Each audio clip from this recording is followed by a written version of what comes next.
this week on the Bubble Chat. The bad publicity that The Color Purple got around it, and that it did not exploit the movie to higher heights. She had to go through it to get to it. Whenever you are a celebrity, anything that you've done in your past and even in your present is going to be looked at under a microscope. But at the end of the day, and this is no disrespect, the motherfucker is crazily insane. Like, just because Miranda, which is the name of Raven's wife, never grew up watching That's So Raven, doesn't mean that she didn't knew her. Because she knew her when they first met. I love J-Lo because she kind of reminds me of a nice Chanel bag. She is just a timeless classic. Fashion, okay. You know, what stood out mostly was an interview that DaBaby just recently did. And he left the person that introduced him to the idea. I cannot make motherfucking rice. I'm sorry. Trying to make rice. You can't, or you can't. Trust me, put your finger in the water up to that line. I never taught you how to make rice. Finger my in the shit pot. Be dry, or it kind of look like oatmeal when I be done with it. Oh my.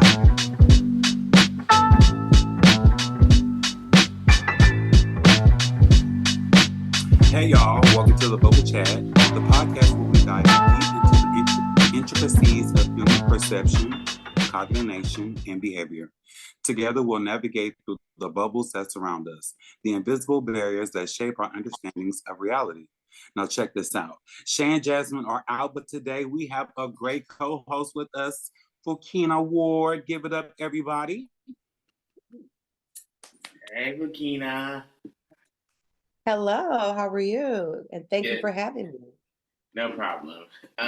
Each episode will explore a different aspect of our cognitive bubbles from the biases that influence our decisions to the cultural lens that color our worldview. We'll invite experts, hopefully, thinkers, hopefully, and everyday people, hopefully, to join us on this journey of exploration of introspection.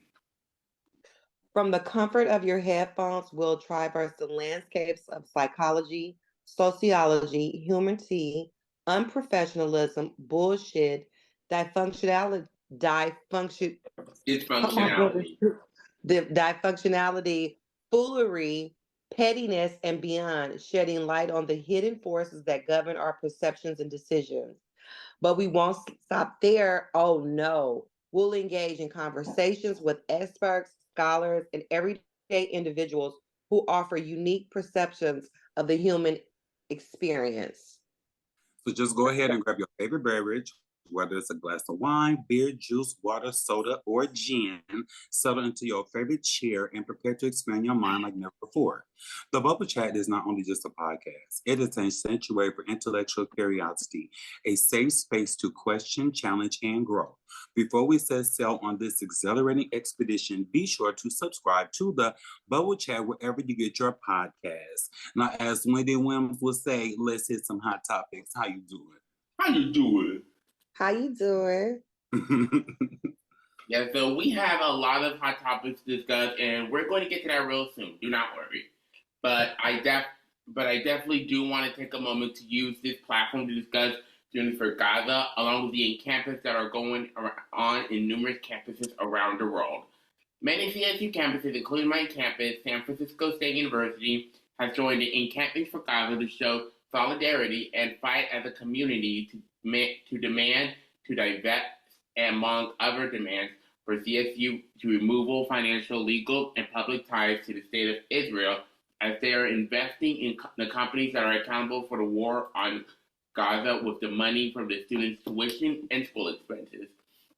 In addition, SF State students call for an end of the U.S. and CSU system's involvement in funding Israel, as the country's military has tragically killed at least 34,000 Palestinians in Gaza and bombarded most of the territory with airstrikes. Human rights monitors warned that there are millions on the verge of starvation.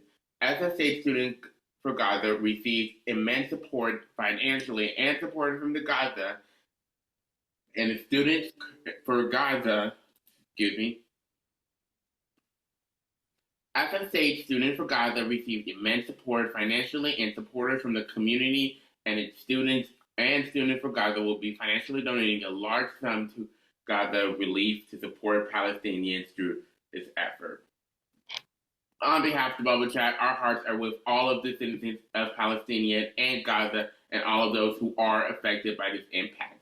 I'm going to be linking some resources and some donation links down below on the description so you can show your support and solidarity in any way you can. And I just want to say this. It breaks my heart to hear that there are so many Palestinians, especially in Gaza, that are going through an amount of hell, and people are donating, using their funding for, well, some companies, not all, but some companies are using the money for genocide, and it's ridiculous, and it needs to stop, and we'll never understand. I'm just going to say what the great late Whitney Houston said. I believe that the children are our future. Yes. Absolutely. What's on these hot topics, nephew? Alrighty. Well, up first, Dan Schneider recently filed a defamation lawsuit against the producers of and directors of Quiet on Set. According to Yahoo Entertainment, the filing alleges that the docuseries wrongly claims that he sexually abused the children who worked on his shows. The lawsuit claims that the child sex abusers worked on Nickelodeon shows at the time as the docuseries looked at the convictions of Brian Peck, Jason Handy, and Evel's channel. I hope I said it right. Schneider added that he expected the defendants to cloud his claims by pointing what they did ill right, and he previously apologized for his unprofessionalism on set. Yahoo issued a statement that Schneider admitted that he exhibited poor judgment and was sometimes a bad leader, in which he was remorseful for. Nevertheless, he felt ill that the docuseries makers mislead viewers to increase ratings.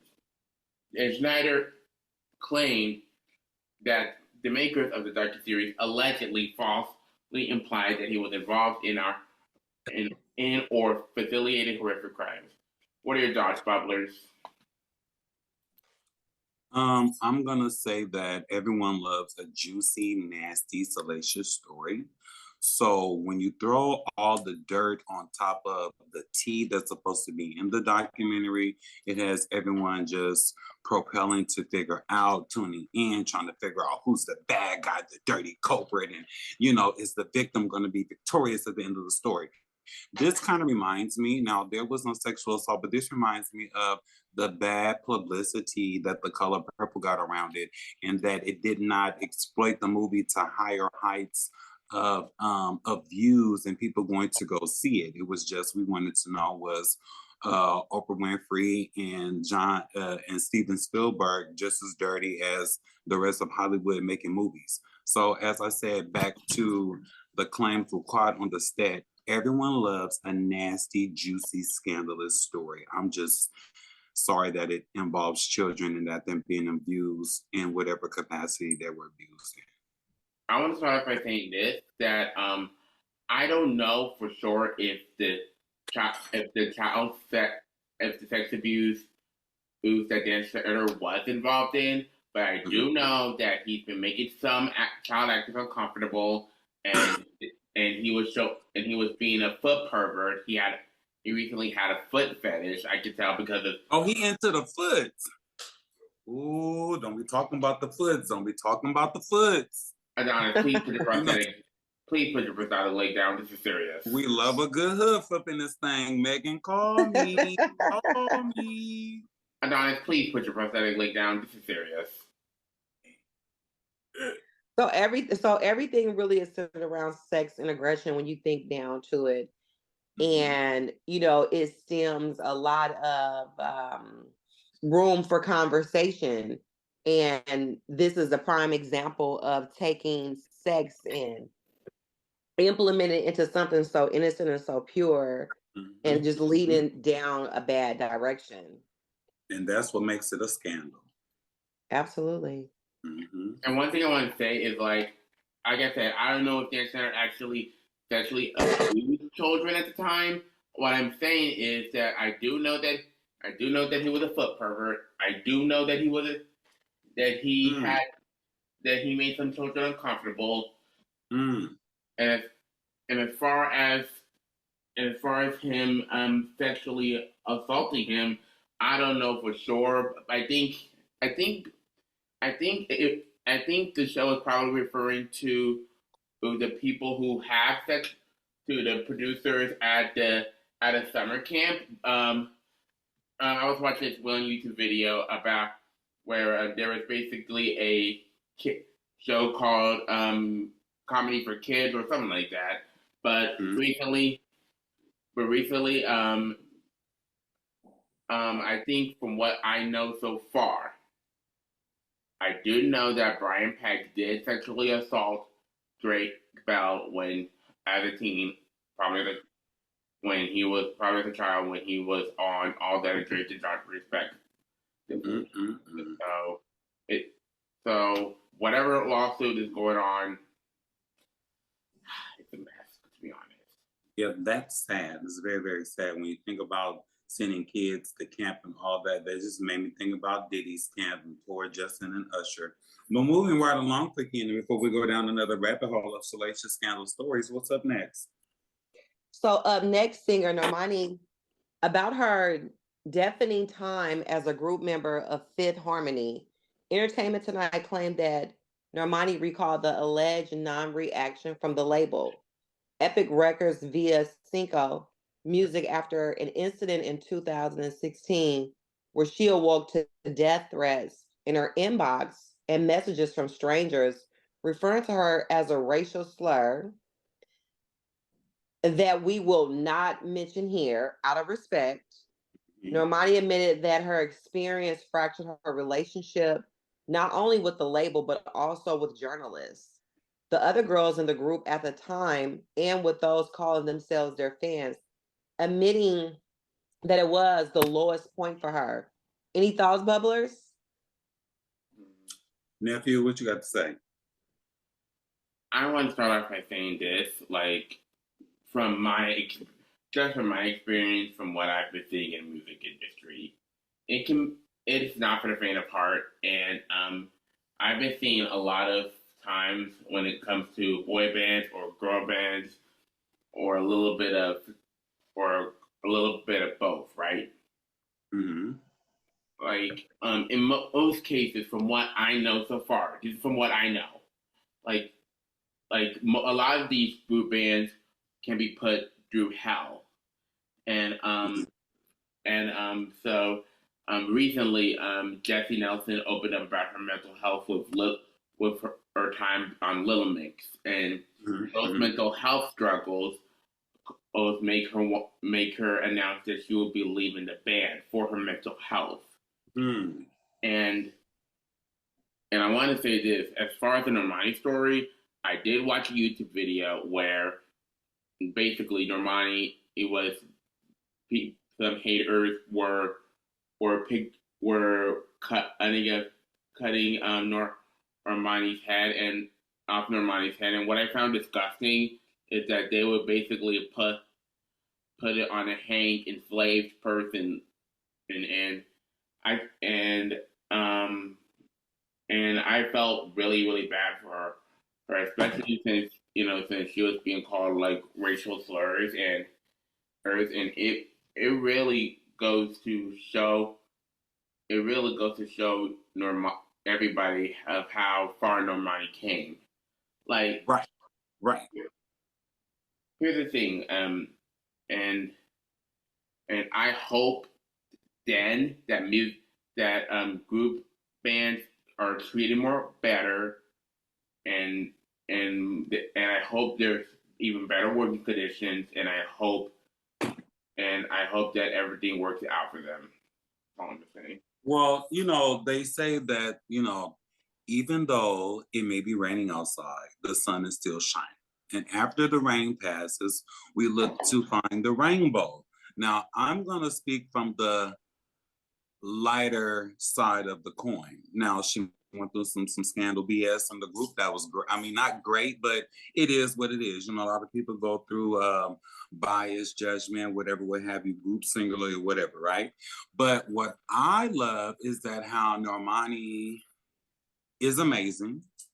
I love how she was top charting. I love how she's in association with Ariana Grande. I love how like how successful she has become, even though, you know, they may have treated her like an ugly duckling. Look at the beautiful black swan we have now gracing the stage that we hear on the radio. And I just think that sometimes, you know, you kind of got to go through the mud a little bit to come out on top of the hill. And she has definitely reached her peak.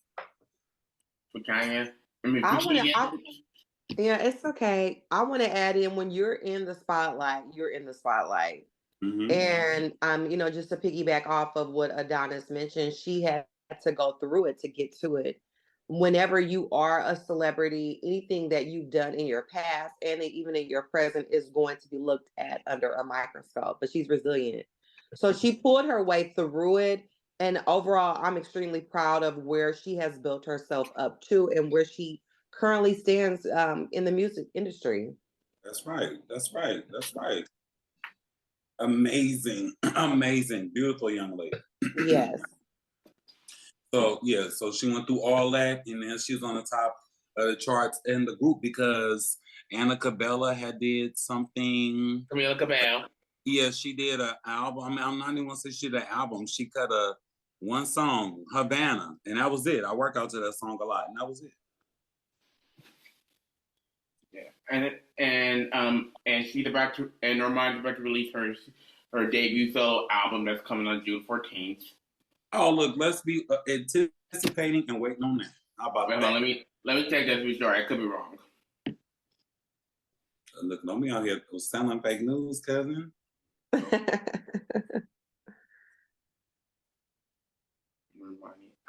Yep, June 14th. I'm ready for it. All right. June 14th. And here's another focal point that we can address about this topic. With this story, there was a mention of mental health, and let's just raise up our antennas and snap our fingers for those who are in celebration of Mental Health Awareness Month right now, the month of May 2024. But look, getting back to these lawsuits, right? We will be talking about Kanye West or Ye, or whatever the fuck people calling him these days moving forward. Kanye West has been facing a lawsuit against his former security guard, Benjamin Deshaun Provo. We know he black, alleging that he subjected black employees to less favorable treatment than their white counterparts. According to the lawsuit, the security guard claimed that Ye allegedly frequently nap at the berated, he started to frequently snap at berated black employees and firing them and refusing to cut his dreadlocks. The plaintiff also saw his paycheck being decreased after raising complaints. In addition, the plaintiff claimed that he was less paid than non-black employees for no discernible reason. Any thoughts? Wow, I definitely want to dive into this one.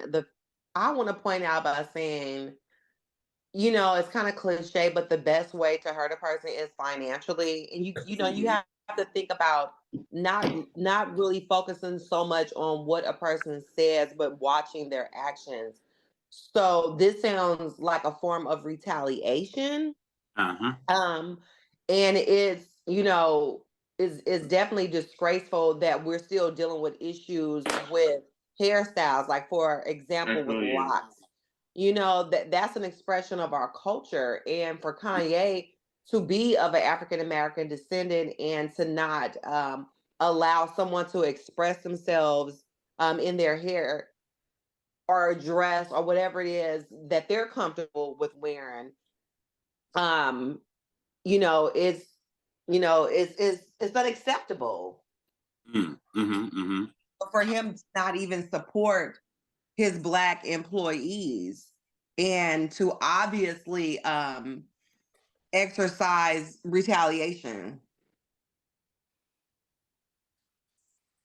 Yeah, it's a bit much. What you think, nephew? I don't know if you have no comment other than to say Okay. I'm not surprised. Well, look, let me rip into Kanye West old diaper booty depend having ass.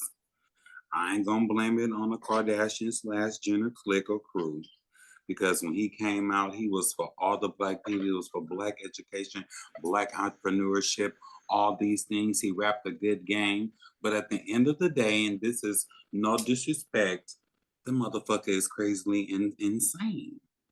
So at this point, whether it be retaliation, whether it be his ego, whether he just was on one, you see what I'm saying? Unfair and unjust and not right is wrong. It's probably so. Yeah, and the thing is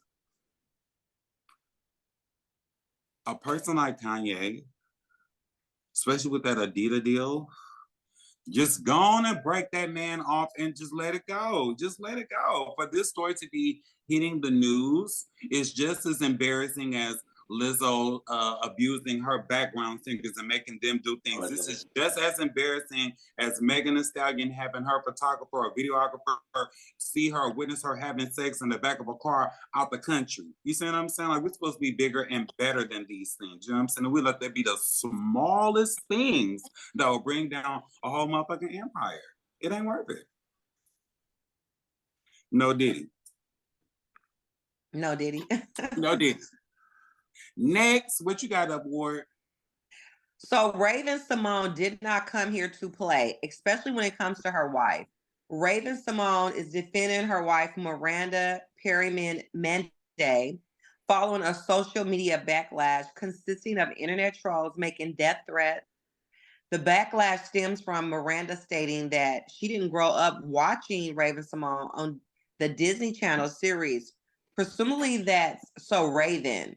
Well, in addition to Raven calling her out, Miranda cleared the air to state that she never once said that she never knew Raven, and also said what was that she didn't grow up watching That's So Raven on Disney Channel.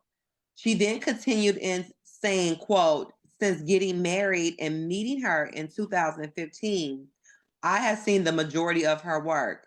I've also been at a lot of this work. So, I mean, backstage on The View, 25 words or less. The list goes on and on. Simone wrote, haters will hate by all means. Do you, boo-boo? However, do not spread lies and threaten my wife, marriage, or character. Yes, Raven, with that good old-fashioned clapback. Any thoughts, Bubblers? You cannot fuck with a young black celebrity queen. If you wasn't watching That's So Raven, bitch, you was probably watching a motherfucking Cosby Show. How about that? Absolutely. She may Absolutely. get back. She may get now. You know, there's 365 days in a year, and on the fourth year is 366, right?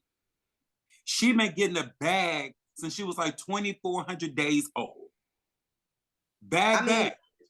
If you get that? Do you get that? Raven is a part of Black history. I mean, yes. I'm going to speak for myself. I've been watching Raven since she was 4 years old. I was a little girl on the Cosby's. I mean, she is part of the definition of our culture. Yes. So for her to not be familiarized with anything for her to verbalize and say that she wasn't familiar of watching or, being aware of her work is close to unbelievable. Now this is it just really shows how disconnected her wife is. Right. This is the thing. So really, it really wasn't her wife. This came from an interview when she was with her wife, right? And they were talking, and the anchor or the host was like, Raven has said, I can't go anywhere without being stopped, right? That's what all stemmed up. So this is where it stems from. Okay. And the wife has said something like, not like I don't get it, but you know what I'm saying? Like this is something that happens. And the host was like, really? You do? Like who was like basically like, bitch, who was Raven-Symoné? And Raven looked at that bitch And was like, and she read it real quick, and it was just a little snippet. I didn't see the whole interview, but it came from a snippet of her wife not being accustomed to so many people knowing actually who she was. You see what I'm saying? As being a pillar. I want to start. Go ahead.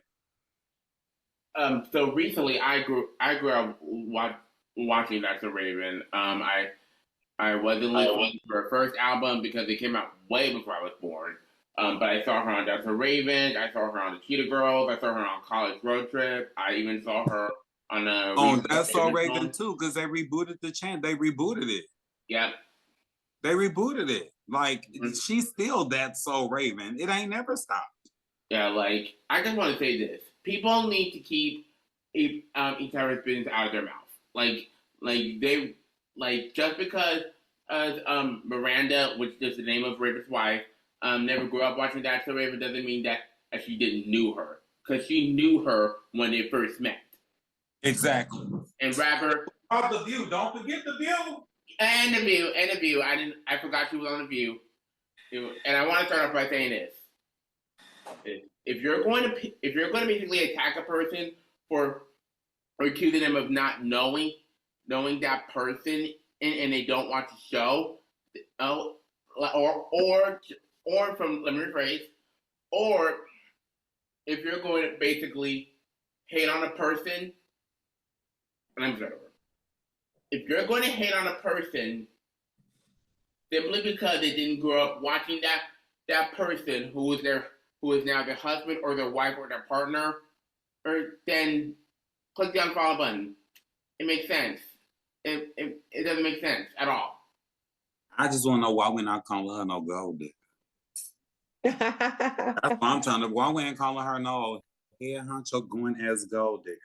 You done knocked down one of the late great Black children of Hollywood, girl. I would say keep your mouth shut, but I'm gonna say keep your mouth open. On to the next. Well, up next, Jennifer Lopez.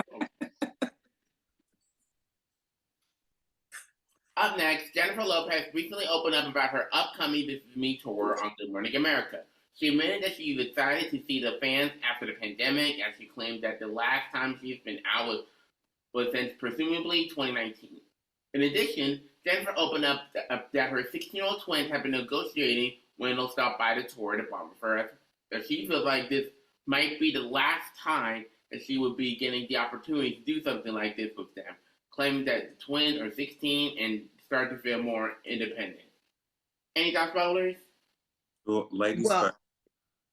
I'm going to say I had no idea that the twins were already 16 times. Definitely flies.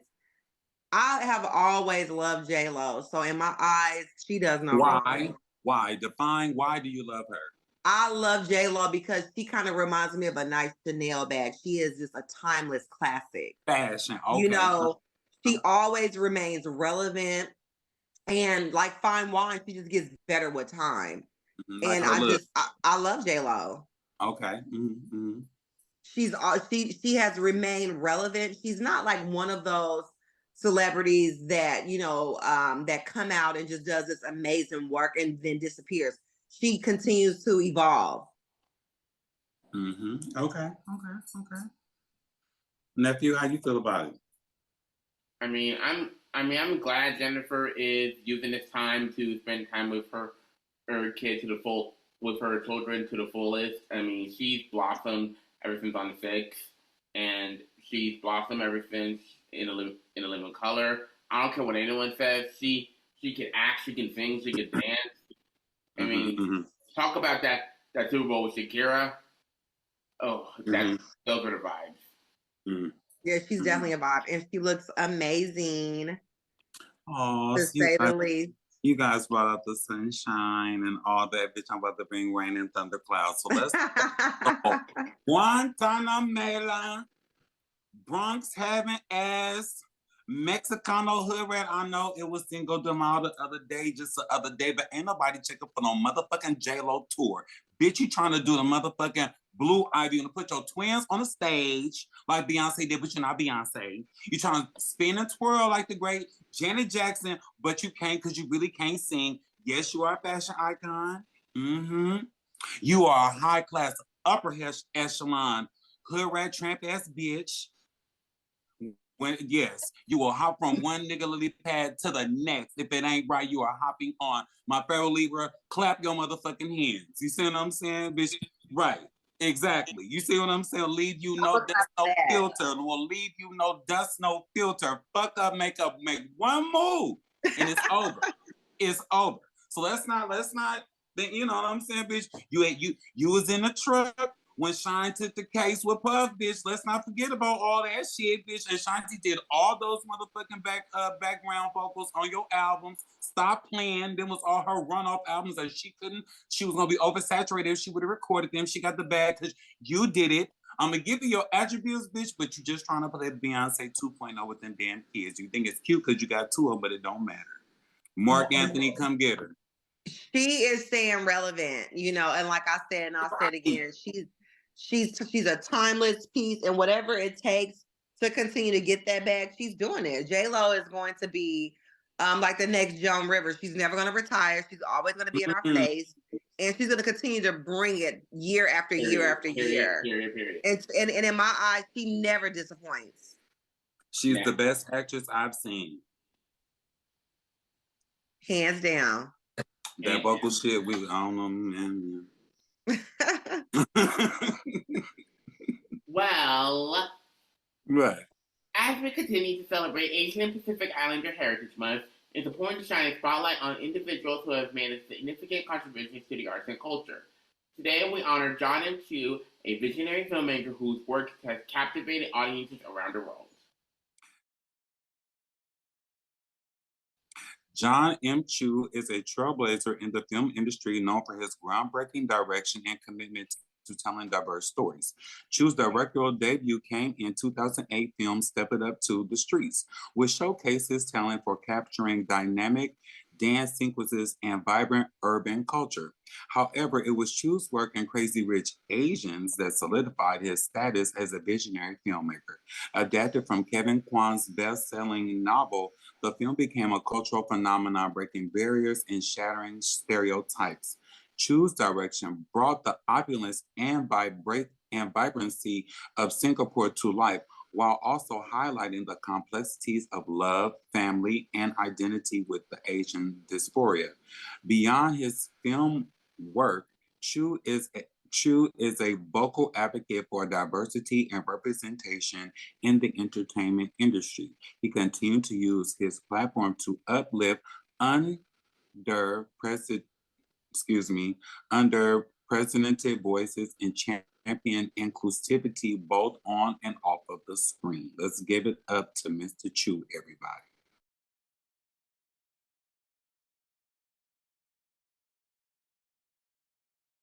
We went on a tangent.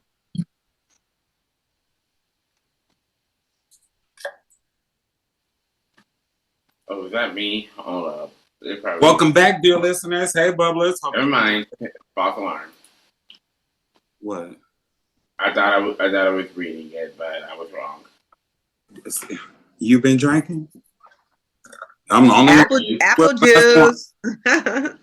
Okay, so apple juice. Well, look, check this out. Welcome back, bubblers, our dear listeners. We hope that you enjoyed that short break as much as we did. Now it's time to dive back into the heart of the bubble chat.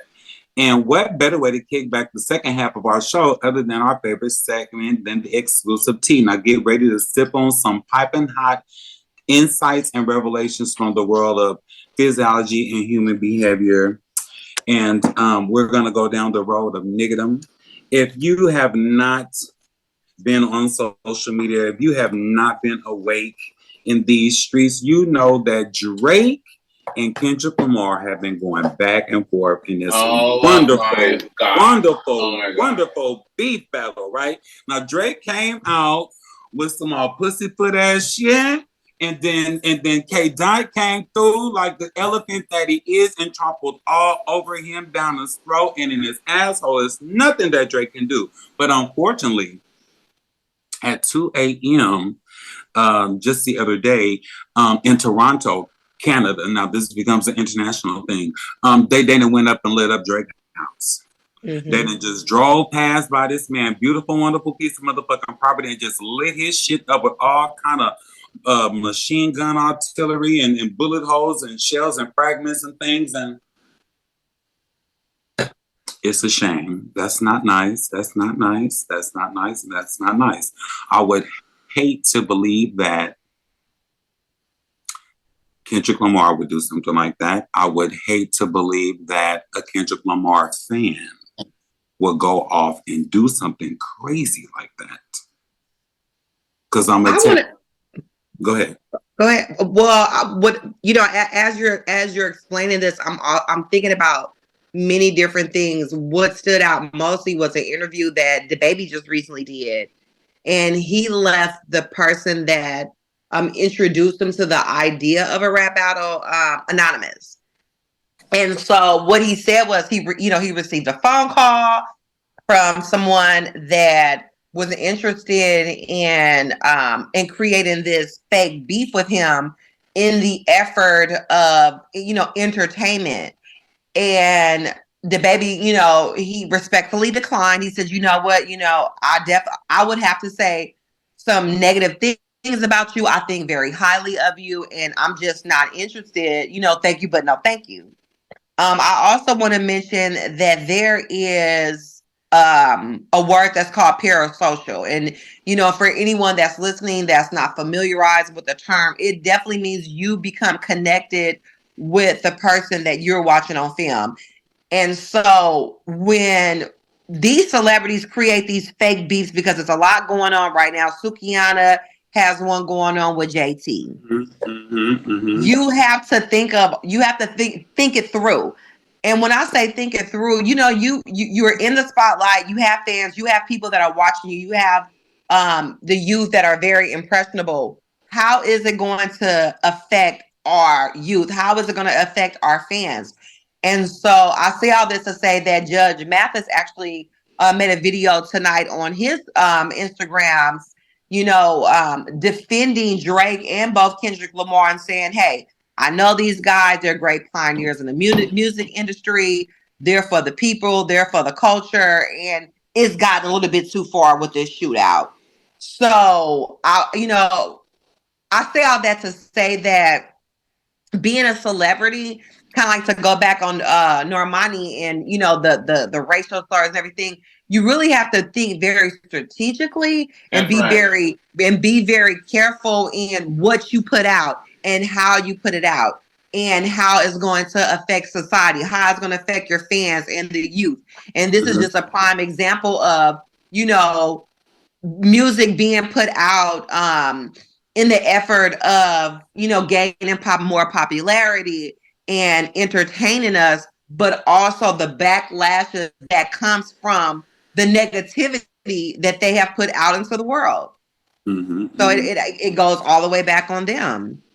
Now here's another piece of tea. Now this is not, depending on how you look at it, it's not a bad thing or a good thing, but in one of Drake's songs, he talked about and this is not funny, but he talked about in K-Dot's song, he talked about Drake being like a pedophile, and he had said like Drake had like a gambling problem. Now, sometimes you have to back up these accusations. It is very, very public knowledge known that Drake does have a gambling problem, depending on how you look at it. Because if you have it, it ain't tricking if you got it. Now, he has lost $200,000 at a casino in Atlantic City, I believe. But just recently, Drake won the Super Bowl bet. That was like, now all this is like crypto, all this electronic coin, right? Bitcoins and things like that. He won, I believe, $1 billion on a bet, but this is in the Canadian trading. And he won, he's won lots and lots and lots and lots and lots of money. But that's not bad. I mean, gambling and winning, that ain't bad. Gambling and losing is one thing, but gambling and winning is another thing. So at this point, you would have to think like, Drake has a target on his back just with that little piece of information known that he has over $1.5 billion in current cryptocurrency. You know what I mean? Like, I'm going to shoot up your house every week until you break me off. I know you got it. Why won't you? do it. You see what I'm saying? Right. It's sad that Kendrick Lamar is tied into cahoots with this just because they're having a rap battle. You know what I mean? You know, so no, yeah. So it's like they're not thinking it all the way through with everything that's surrounding around Drake and what could have brought this on. Right, and I could just imagine how Drake feels like. Not only now the rap battle, you know, hey, you know, so you win some, you lose some, you know, but to your house being shot up, and I don't live in Canada. We don't live in Canada. We don't know what the laws are. We don't know what the landscape, the infrastructure, or any of that is, you know. So, you know, it could be way more casual on like security and you know, gated communities and things like that. If it was just so real do-si-do for somebody to go by and shoot up Drake house, that's big. That's big. That's big. Mm-hmm. But, you know, that's all I got. The tea and spilled on the floor. It's getting lukewarm. You know, we're going to wish Drake happy recovery from the bullet holes and the shots blasted from the last K-Dot diss track. Yeah, and they have a pretty awesome team around them. And so, you know, in the effort to bring this beef to a closure and seeing the backlashes that have taken place, whether it was, you know, stem from the rap battle or not, hopefully they can turn it around and, you know, and put out some positive energy into the world to make things better. Yeah. So we don't want another Biggie and Tupac. We don't want another. Absolutely. Because we're very impressionable people. We're biased. We like who we like. And, you know, and that's never going to change. Period. Ooh, say that again, nephew. Period. And the point blank. Yeah. Come on now. Let's move down this show. What's coming up next? Yeah, so we hope you're ready for some more mind-bending fun because it's time for our next segment, Mystery Game. In Mystery Game, we challenge your deductive skills and unravel engagement puzzles that will put your cognitive abilities to the test. Get ready to embark on a thrilling adventure as we delve into the depths of mystery and intrigue. Bloopers. Okay, so tonight we're going to play Hot Seat. Now, this is a game where we're just going to ask several random questions to all of our co-hosts here on the Bubble Chat, right? So, out of you two, who would like to go first? Fuck it, I'll go first. You gonna go first? Okay. All right. So I'm being the hot seat first. Right. Okay. So look, what is something that you enjoy that most people would be surprised to know? Me? No, this is Juwan. What is something that you enjoy that we would be surprised to know? What is something that I would enjoy? That you enjoy. Something that you like. That people are surprised to know. We would be surprised to know, yes. I like to go to the movies a lot. You do? What was the last movie you saw? The last movie I saw was Monkey Man. Okay, all right. If you couldn't live in the city you live in now, what city would you live in? I would have to say probably New Orleans. Really? Yeah. I would say New Orleans because the music is great, the culture is great, the food is great. I mean, Mardi Gras probably happened, so yeah, I would love to visit New Orleans someday, even though I'm not really a traveler person. Okay, all right.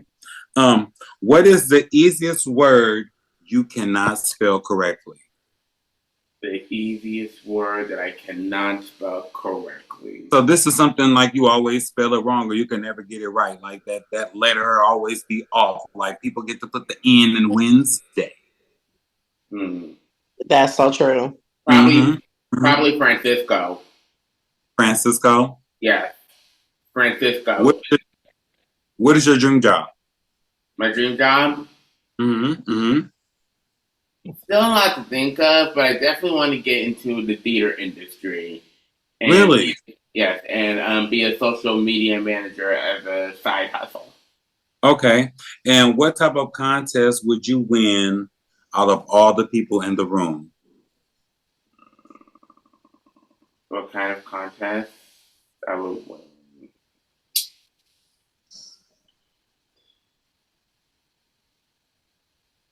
I would probably say definitely not one of those eating contests. I would be for the fuck up. Like the hot Not dog an eating contest, the pie contest. Definitely not those. I would probably stop after the fourth. Okay. I would say the contest that I will probably win is probably a dancing contest. Okay. And the last one, what would be your last famous words? Last famous word.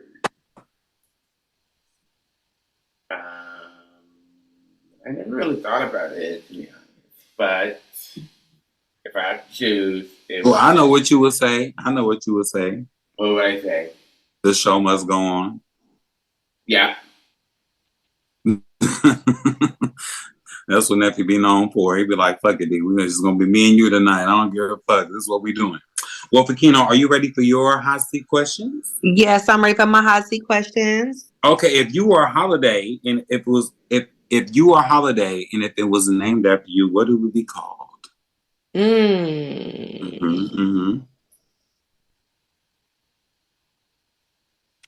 If I was a holiday, what would it be called? Sunshine. Sunshine? Okay, all right, come on, holidays. Yes. Now, we might be getting in your personal business on this one. What was your last Google search? What was my last Google search? It was leave of absence from work. Oh shit! Good one. All right, on to the next one. Yes. You will be the next person in the room to do what? To speak. I'm a very attentive listener. So, going into a room, I'm always observing first, and then I speak next. Okay. And what is the first thing you would do if you won the lottery? Keep it really quiet. Probably go on a cruise. Okay, wink, wink. No, I'm really big on saving, and I think you need to have to spend a little if you win the lottery. Yeah, I think very strategically, and I'm a saver. So you're gonna do like the right people. You're gonna go buy a business. No, I'm going to pay my taxes first. Get Uncle Sam. Let me get you out of my hair right now and get you out the way. And I would put like a great deal into my savings. Okay, all right. And what is a question that you will never say yes to? I'm very personal, and private, and so I feel like whenever someone, is prying into my personal space, that really puts up that guard, and and I freely can flow and say no to any questions I feel is too personal. Okay. And what do you regret not doing? Finishing school. Okay. Yeah. So, luckily for me, I have the opportunity now, since I'm transitioning to a new career, to go. I'm going back to school to finish my last few classes to get my business degree. Come on now. And what puts you in a good mood immediately? Music. Okay. All right. Girl. Yes. Well, let me hot seat myself. Let me hot seat. I'm gonna be the person with the questions. I have my cards right here in front of me. Oh, Oh, well, I was. You can do my wow. You can do 3 questions for me because we all did 7. I'll do the 4 cards. So my first card it says, what should my new nickname be? And my new nickname is going to be Parker Ramsey. Now, that ain't no regular nickname, but that's gonna be my new name. My new nickname is Parker Ramsey. You good for coming up with a new name. And, what simple task am I surprisingly bad at? I cannot make motherfucking rice. I'm sorry. You gotta make rice. You can't, or you can't, because trust me. Put your finger in the water up to that line. I never taught you how to make rice. Finger my in the shit pot. be dry, or it kind of look like oatmeal when I be done with it. Oh my god. My other question says, what keeps me up at night? Planning. I am a planner. I like to plan out not my day, like moving forward into the next season, either what I'm gonna look like, what I want to wear, where I'm gonna go, what I'm gonna do, the type of energy that I want to take in. Like I am constantly planning, and it's not like an anxiety thing where I just be up geeking and stressing. Like no, I really sit there and I strategically think about what I want or what will the vision that comes to me. Like I'm going to go to my family reunion in San Antonio, Texas, and for the 4th of July. And, you know, like my health, I'm working out, I'm doing this, I'm doing that. And then it hit me what I wanted to look like. And everything else just came into plan. Once I saw what I needed, the vision that I got, I already knew how to apply whatever needed to go into the plan to get there. So my last question for myself before you come in, nephew, is if I became an overnight celebrity, what would I be famous for? Breaking the motherfucking internet with this motherfucking awesome, wonderful personality of mine, this charismatic attitude, and my fucking looks. Okay. Boom. Now it's my turn. Go ahead. Okay. What's the weirdest thing you've ever Googled, Adonis? The weirdest thing I've ever Googled. Define weird. Define weird, because I just was Googling metallic menswear. Like metallic men for clothes. Like if I was trying to go to Beyonce concert, the Renaissance, I was trying to Google images like that. That's kind of weird. That's out of my mind. Come on, guns. Alrighty. Okay. What is the strangest food combination you've ever tried and enjoyed? Oh, the strangest food. On some high shit, huh? Ooh. And now that I think about it, it was gross. The strangest thing I've ever had, and I didn't do it independently. Somebody else has said it.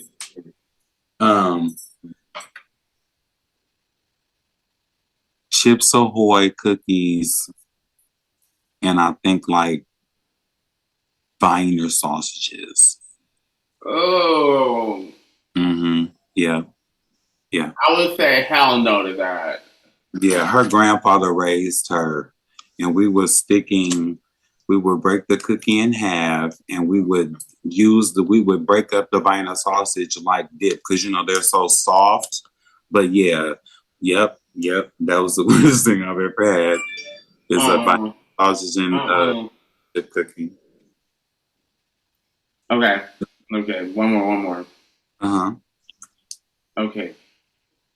Would you rather fight one horse-sized duck or 100 duck-sized horses? Okay, say what? Say that again. Would you rather fight one horse-sized duck or 100 duck-sized horses, and why? I'm gonna fight one big ass. I'm gonna fight one big ass duck. I'm gonna fight one big ass motherfucking duck. Okay. I'm gonna fight one big ass motherfucking duck. I'm not gonna fight no 100 little horse. Oh hell no! I'm gonna fight one big ass motherfucking duck, and I'm gonna eat that bitch when I'm done. That's what I'm gonna do. Nigga, we're gonna be fighting till the quack is over. That is it. I don't know about that. Yeah, I'm gonna fight one big mighty motherfucking duck. How about that? So what would you do? You are hella strong. You gonna beat that I'm duck not strong ass. enough to fight hella little you strong as fuck. duck-sized horses. No, I'm not gonna do that. That's too many. Yeah, one more for fun. One more a bonus. Okay, what? Who was your childhood celebrity crush? Ooh, Janet Jackson. Michael Jackson. I thought you were gonna say Beyonce. Ooh, I love me some Michael. Boy, I'm an old kid. Janet Jackson. I call 411. I got 411.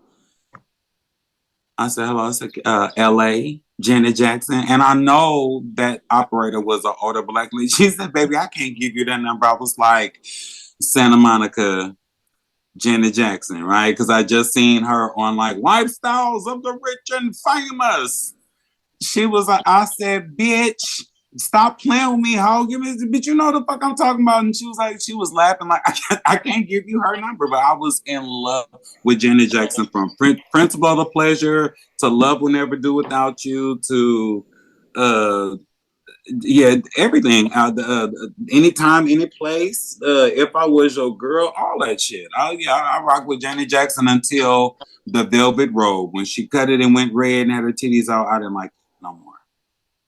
No. No. But yeah, I love Janet Jackson. That was my crush back in the day. Is Taylor Swift your crush? Who was your childhood crush? Cameron Diaz. Oh, come on. You like old. You want a white cunt. Yeah. You want an old white cunt, don't you? Shit. No, really. Cameron Diaz was my childhood crush. Come on now. He said fuck with Destiny. Okay, come on, Charlie's Angel. And Fakina, who was your childhood crush? Michael Jackson. I can remember. Which one? Oh my God. Pepsi. When he caught on fire, I cried. I would never forget. I was in elementary school. I was kissing the TV, and my daddy was like, "Get your motherfucking lips off that goddamn TV." When I tell you, I had every Michael Jackson poster. You like the bubbles, remember that pendant with the diamond pendant with the pearls hanging? I love me some Michael. Ooh, you could the Pepsi. That was the fire burn, girl. Yes. I couldn't even sleep. I'm like,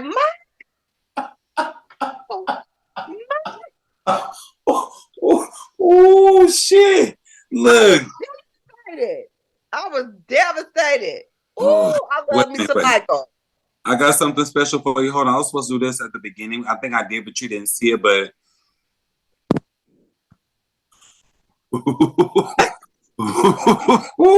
bitch, look, you cracked the mighty bubble of the Bubble Chat Show tonight. Well, Bubblers. Yes, look, Miss Ward has spoken. Nephew said the show must go on, but at this point in time, the show must come to an end. We love you. We want you to support, comment, follow, subscribe, share, also rejoin, and always share your thoughts, and don't be afraid to bust somebody bubble if you need to. Absolutely. Good night, you guys. Good night. Good night.